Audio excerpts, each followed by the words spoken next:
21শে ফেব্রুয়ারি ঐতিহাসিক ভাষা আন্দোলনের শহীদদের স্মরণে এবং জেলার ব্লাড ব্যাঙ্কগুলিতে গ্রীষ্মকালীন রক্তের সংকট মেটাতে এবার এগিয়ে এলো বাম ছাত্র ও যুবক সংগঠনের সদস্যরা ডিওয়াইএফআই ও এসএফআই।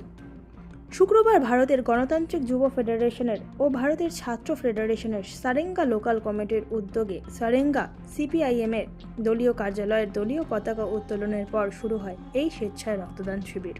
উদ্যোক্তাদের কাছে জানা গিয়েছে, মুমূর্ষু রোগীদের পাশে থাকার জন্য এবং গ্রীষ্মকালীন জেলার ব্লাড ব্যাঙ্কগুলিতে রক্তের সংকট মেটাতে এই স্বেচ্ছায় রক্তদান শিবিরের আয়োজন। এদিন স্বেচ্ছায় রক্তদান শিবিরে পুরুষের পাশাপাশি মহিলাদের উপস্থিতিও ছিল চোখে পড়ার মতো।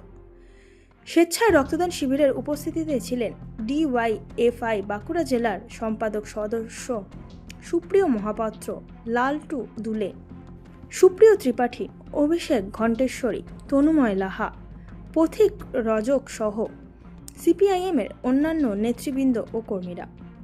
স্বেচ্ছায় রক্তদান শিবিরে মোট 57 জন স্বেচ্ছায় রক্তদান করেছেন, যার মধ্যে 10 জন মহিলা ও 47 জন পুরুষ ছিলেন। স্বেচ্ছায় রক্তদান শিবিরে রক্ত সংগ্রহ করে খাতড়া ব্লাড ব্যাংক।